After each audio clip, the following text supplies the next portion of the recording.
So I walk in and there is a man on the back deck and he is sunbathing. And so I walk over, I was like, hey, he stands up, he's naked. So I go around and I walk out. Big it up, big it up. Yep. Lean in my face. Yeah. Here we go. Yeah. Here we go. Welcome to Let's Talk Real with Mel. We are here with Mikki Ramey in Charleston, South Carolina. And all right, welcome, Mikki. She is a real estate team leader. Tell us a little bit about your team and kind of what that looks like in Charleston. So I'm a team leader in Charleston. I have 8 agents on my team, and we have 1 inside sales associate, and then we have 2 transaction coordinators. Okay, so a team of about 11-ish. Yeah. Okay, and is this a family business? So my husband is my operations manager. I guess I should have put him into the team concept, but he actually is a physician and he works 3 days a week as an allergist, and then he just helps me manage the business in his off time. Okay, I didn't know he was a physician. So he runs ops part-time, but I guess then you got a team of 11, so 12 really. And tell us a little bit about your production. What does that look like? So this past year, closing out 2022, we're going to be close to 200 transactions and about $100 million in volume. Okay, $100 million in volume. That's a milestone, right? Yes, yes. We have never done $100 million. I did $94 million last year in 2021. So we really wanted to Get hit that crossover, that 3 with those bunch of zeros, all those zeros. Exactly. So how, I imagine you didn't just start, you didn't start your team like last year or the year before. How long have you been in real estate? So I've been in real estate 17 years. 17 years. Okay. And everyone say you got to 100 million like overnight, over like 17 years nights, right? Lots and lots of years. Okay. So, and I've sold over 1,000 homes so far. Wow. Over 1,000 homes. What did it look like in the beginning? So 17 years ago, that would have been like 2005-ish. Right. So I got my license initially in Florida, where I was just a referral agent. I had a young son at that point. I wanted to stay at home with him, so I was doing referrals. And then that was in Tampa, Florida. Then I moved to Charleston, where I had lived previously. And in Charleston, I decided that I was going to open my own real estate brokerage. So I did that.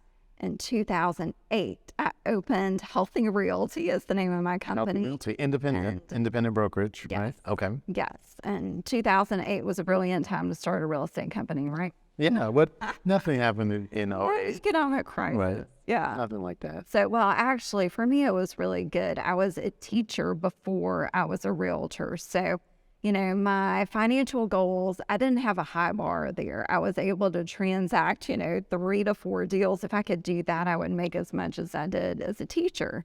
So, I didn't go into it for the finances. I thought I'm just going to make a little extra money for my family. I'd bought and sold a lot of homes personally.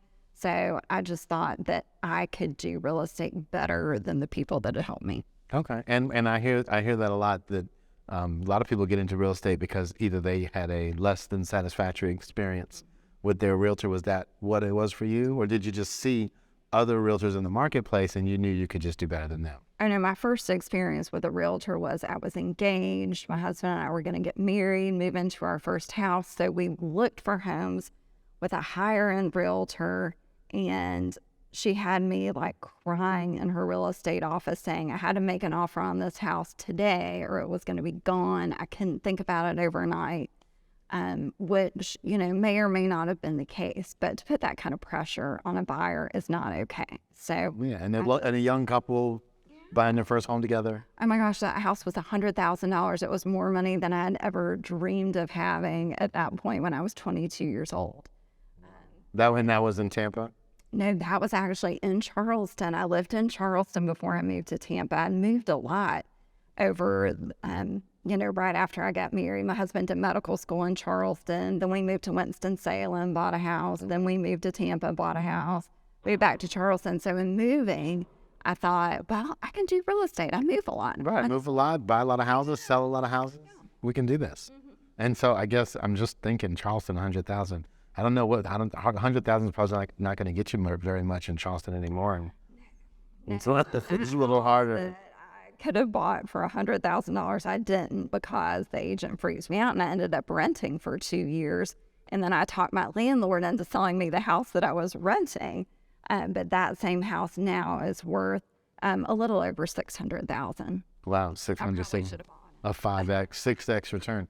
Right, but that's one thing we know. I mean, in this business is that real estate always goes up. It does. Over time. You may have a little, year to year level, or maybe even a little dip slightly, but in general, over 5 years, 10 years, 20 years. Yeah, it's a long game. That's what I tell all my clients. I'm like, if you buy at the high end of the market, if that's where we are right now, it's okay. Just don't sell it quickly. Stay in your home and enjoy it. And over time, it'll appreciate. It always does. It always has. And most people aren't buying homes for speculation. Most people are buying homes to raise their family. Right, exactly. And unless their kids are, growing at 10 times the rate, like 10 years for every year, then they're going to be there for a little while. Yeah. All right. And so we you had that bad experience in Charleston. You end up renting, bought the house, and you moved, Winston-Salem, then Tampa. Then what brought you back to Charleston?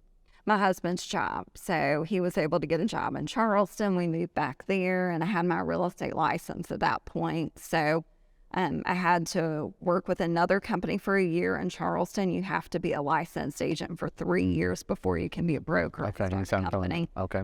So in South Carolina, that's the law. So I did that, and then I started my own company.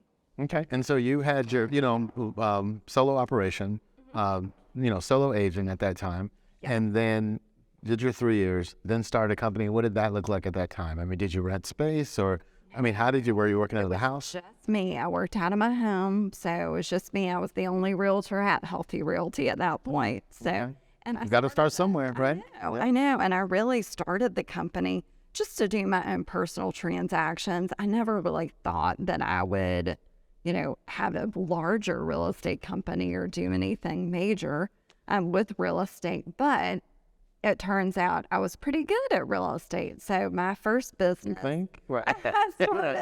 I started working with medical residents in our city because that's the life that I knew. I was married to a doctor. He did medical school. He did residency. He did fellowship. He was an attending. So through all that, it's kind of predictive analytics with physicians. You know when they buy because they're medical students, then they move at a certain point in the year to their residency. So every year between March and June, this group of people are leaving one area and moving to another one. They might rent, but they might buy. So I followed the projected path and the dates of those people and tried to meet with them. And that's how I kind of started my business. So I worked with basically medical students and medical residents. Okay. And so I guess from that, it sounds like then your husband probably had more to do with helping with the growth than it may seem, and not just a part-time ops manager. He, you guys together kind of sounds like really built this thing. Yeah. So, I mean, we had the idea together because of his work-life schedule. We kind of knew when people were moving. So we just captured that group. If you know when people are moving in real estate, it really makes the job a lot easier. Yeah, we wish we could always know. That's it. So we spend lots of money on data trying to figure out that exact 6-month window. Exactly. And now we have a website called drmoves.com where medical students, residents can go and they can learn mortgage people that work with medical professionals and get 100% financing. They can work with realtors in different cities that are familiar with doctors. Okay, so not just Charleston, all over. All over the country. Okay, drmoves.com? drmoves.com. drmoves.com. Okay, and that's a resource for those in medical field to get their real estate related needs met. Okay, and so then we start a team. Really, it's a one-person team. Yeah. And then at what point did you decide, this is actually working out better than expected? And I need some help in here. Yeah, so it was after I'd done real estate, honestly, about 5 years, I got to the point where I did 4 transactions my first year and then 8 the next year. And then I got close to 20. And then once I got to over 30 transactions by myself, and I didn't have a transaction coordinator, didn't have anything, and I had 3 small children, and I was pregnant with my 4th, I was like, something's got to give. I can't handle this. Wow, so you're doing 4, then 8, then 20, then 30 transactions, raising the family. Husband is a physician at this by this time. How old are the kids, or how old are the kids now? So now I have a 20-year-old, a 17-year-old, a 15-year-old, and a 9-year-old.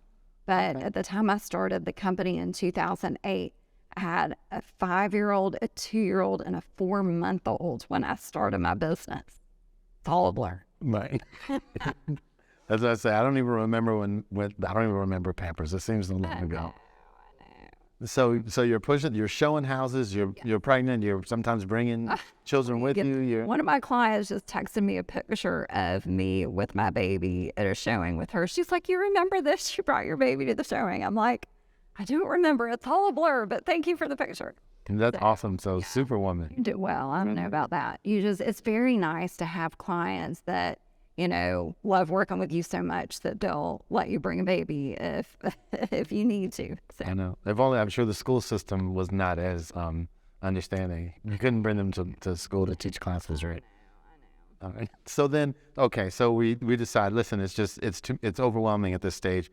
We're making good money at this stage. 30 houses, raising the family, but we're probably drowning the schedule. Our schedule is not our own. There's no free time. There's no extra time. Right. So what was the, do you remember the one moment when what was that moment when you just said, something has to give? So I'm a planner, and when baby number 4 was getting ready to come, I said, well, I need help. So I needed a nanny. My first hire was the nanny realtor.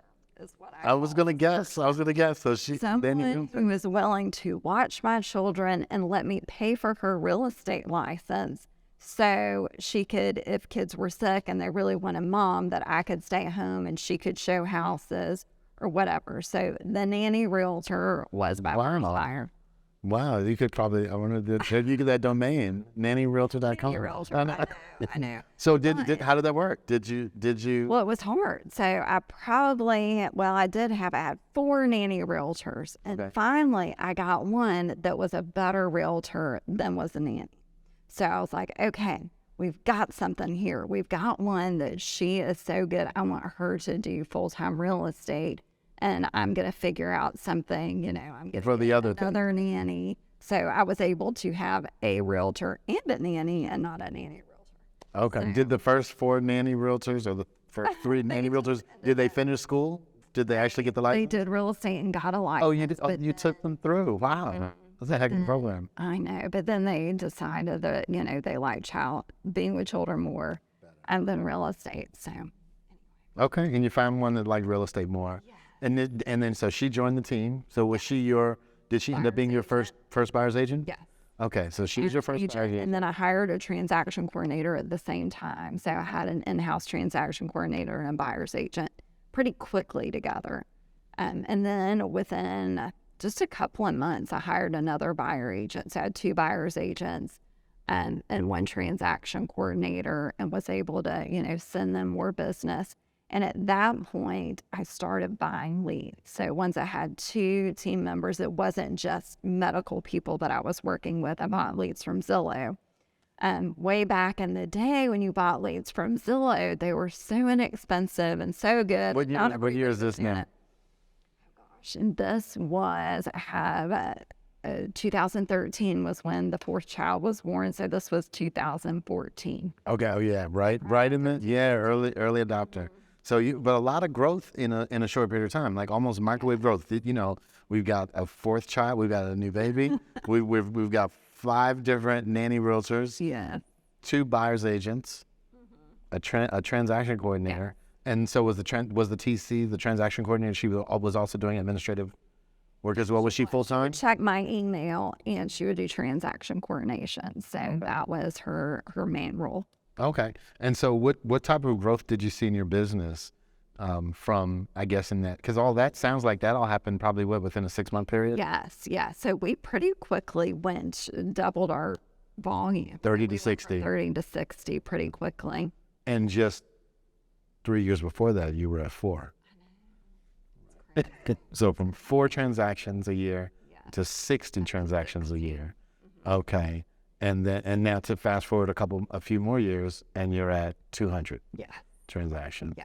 Okay. And so what has been, how did you from there? Because then it sounds like a lot happening at one time. A lot of business owners, have some adversity at that time, but I'm sure you didn't have any adversity. Everything was easy from there. No? You had adversity, you had challenge? Yes. Well, if you are a mom realtor and maybe some dad realtors, I feel like you don't know adversity until you've locked yourself in a closet having a conversation with a client while your kid is like banging on the closet door. Mommy. That was my life for a while. So to be able to have somebody that would watch the kids completely so I can focus on work, it was life-changing. Okay. And then I think everyone, mom realtors and dad realtors have dealt with that. So you go into my secret safe place is the bathroom. Yeah. I'm in the bathroom. You're supposed to respect that. Supposed to respect the bathroom. Right. In the bathroom on the phone. Right. Yeah, pretty much. So, okay. So then we've got a team of, at this time, 2 buyer's agents, 1 TC, yourself, and was your husband at this time yet getting involved in operations, or not just yet? He was helping to decide where we should spend the Zillow dollars. So he would figure out what zip codes. He's very analytical, so he would figure out what zip codes perform the best and how much we should spend on each. So that was kind of what he was doing. Okay, so coming in tactical. Yes, very tactical. He did that, and then he would also help coordinate lectures with the medical school and things like that. So he would help me know who to reach out to. I did all of it. He would just say, you should talk to so-and-so. You should talk to so-and-so. And that's what I did. Okay, cool. And then at what point when did you see your next, so you were at 60, did you stay in that 60 range for a while, or when did you see your next big jump, or either next big group of hires, or did that coincide with your next big jump in business? So we got to those 2 buyer agents that I added, and then 1 left pretty quickly. And so then I had to hire somebody else. So we just kept staying at a team of about 4 for a while. And we would do around 60 to 70 transactions per year. And so then when as I increased the team, once I got up to 5 agents, I saw that we could get closer to 100. And then my focus turned to I want to work on individual agent productivity. And that is what I want to work on to this day.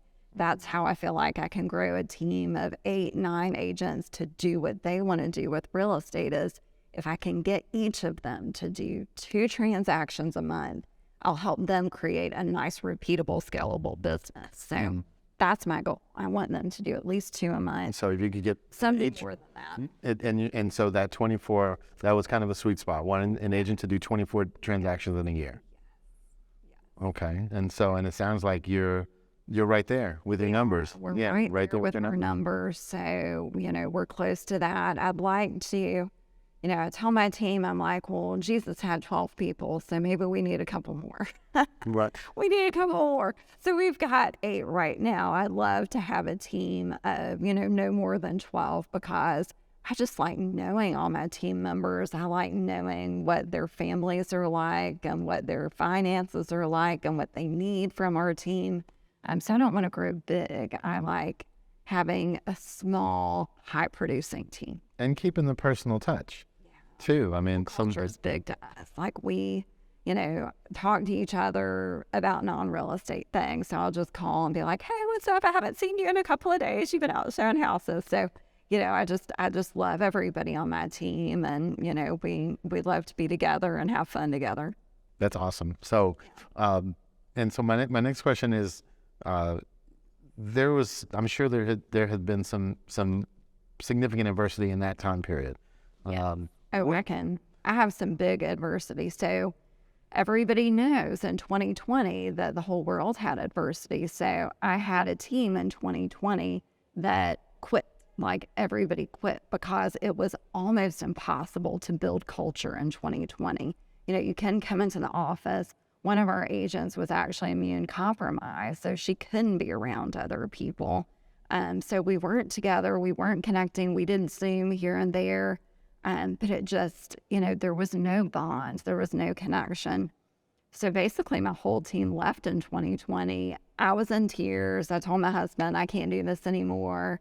Like, people come and go in real estate. My heart is broken every time I get connected with people and then they leave for, some other job opportunity or whatever. I'm like, if I do this again, I'm building people that I love that will never leave. And so, that's my goal, like when I bring people on now. So in 2020, at the end, I started hiring one person, and that really changed things. And then 2021, I found another team member that I really loved who reached out to others.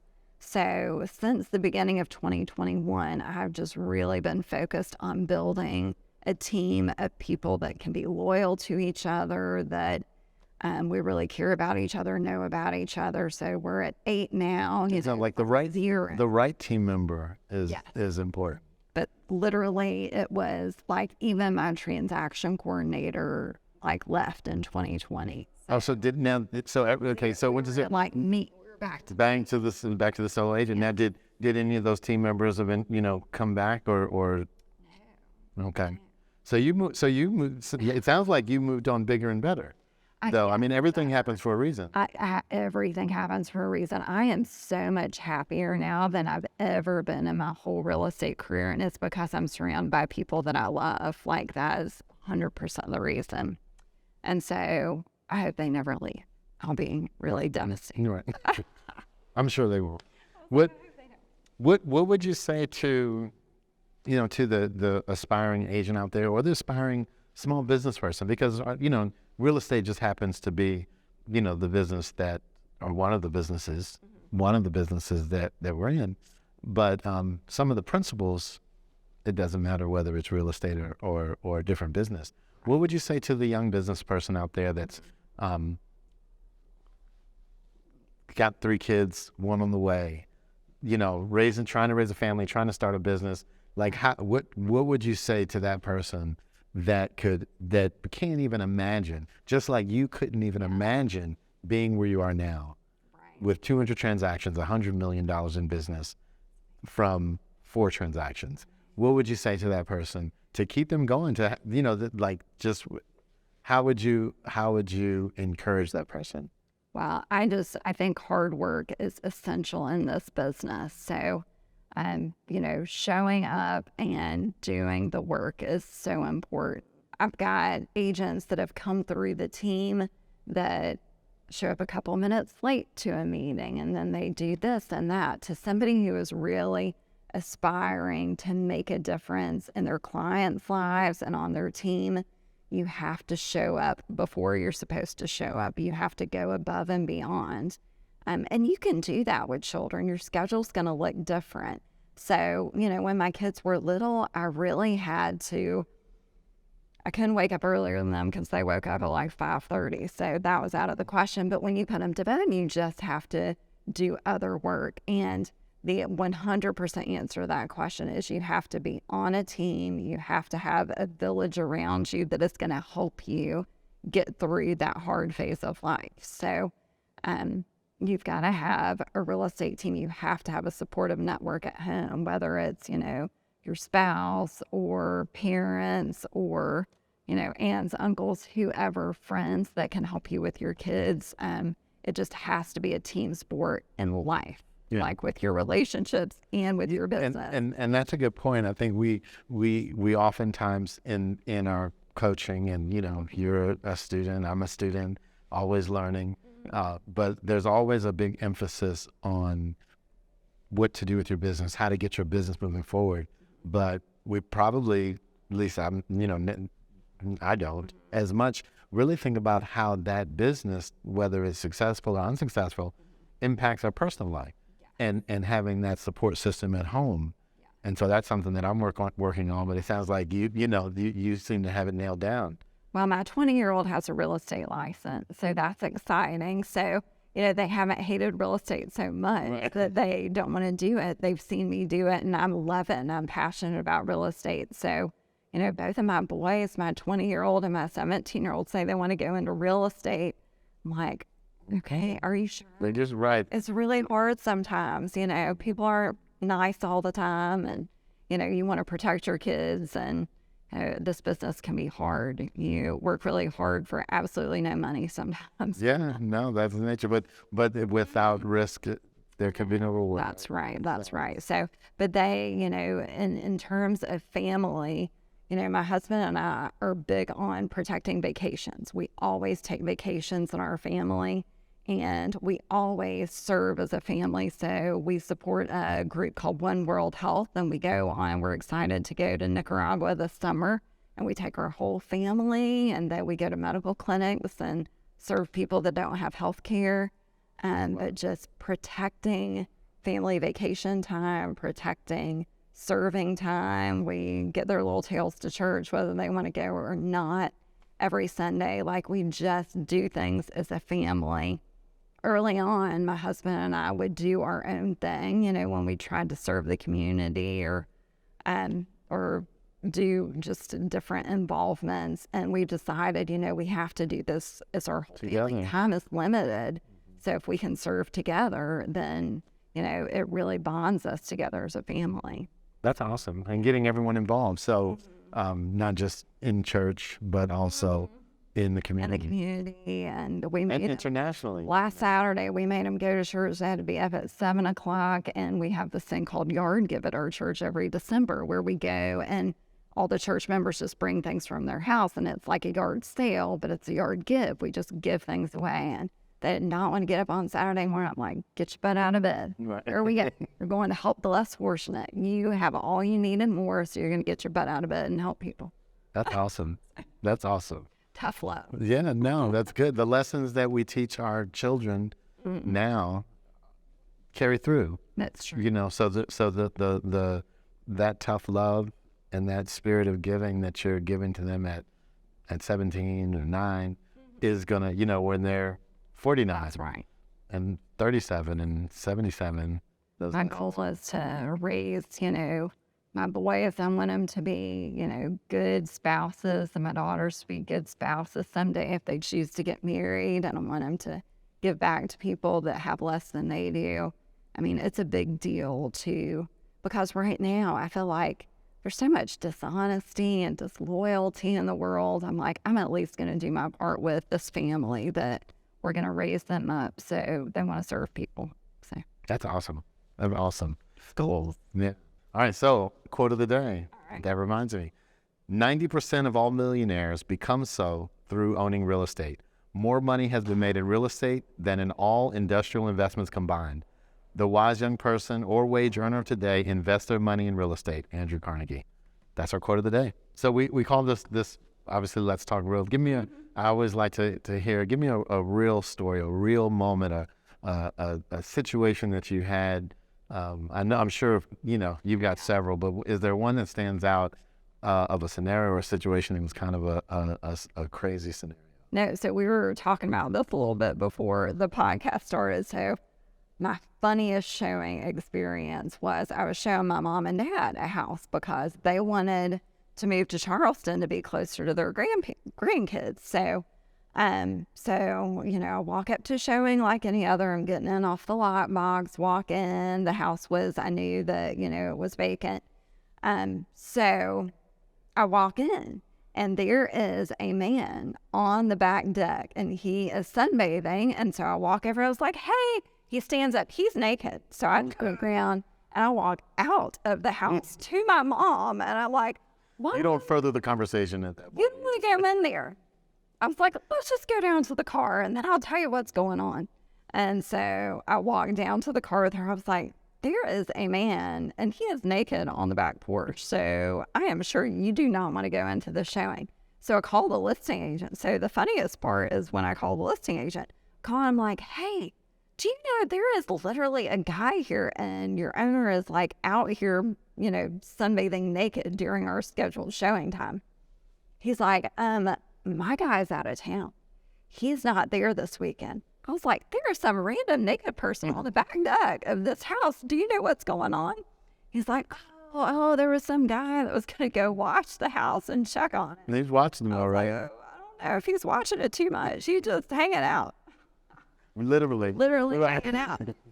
So that was pretty good. That's funny. Yeah. That was, I mean, and all kinds, I don't know what it is with people willing to like show their houses, and had a girl show up in a towel once. I was showing a young single guy at that point. So that was kind of fun. I was like, hey, this is full service real estate. Right, We got that's right. a cute girl here. She's showing up. She just got Right. I don't think she comes with the house though. She doesn't convey. without. Right. But anyway, so funny stuff. All kinds of things. Yeah, we get a lot of stories in this business. So you're in Charleston running a awesome team. If someone wanted to, you know, either maybe talk to you about joining your team, or if they had a house in Charleston. I know Charleston is a lot of people move to Charleston from all over the country, particularly in my area, particularly up north. They come down to get away from the cold and get the warm weather. If someone wanted to reach you, either to maybe buy a house near the water, or maybe even you had a local person that wanted to sell a house, or if someone wanted to join your team, how would they reach you?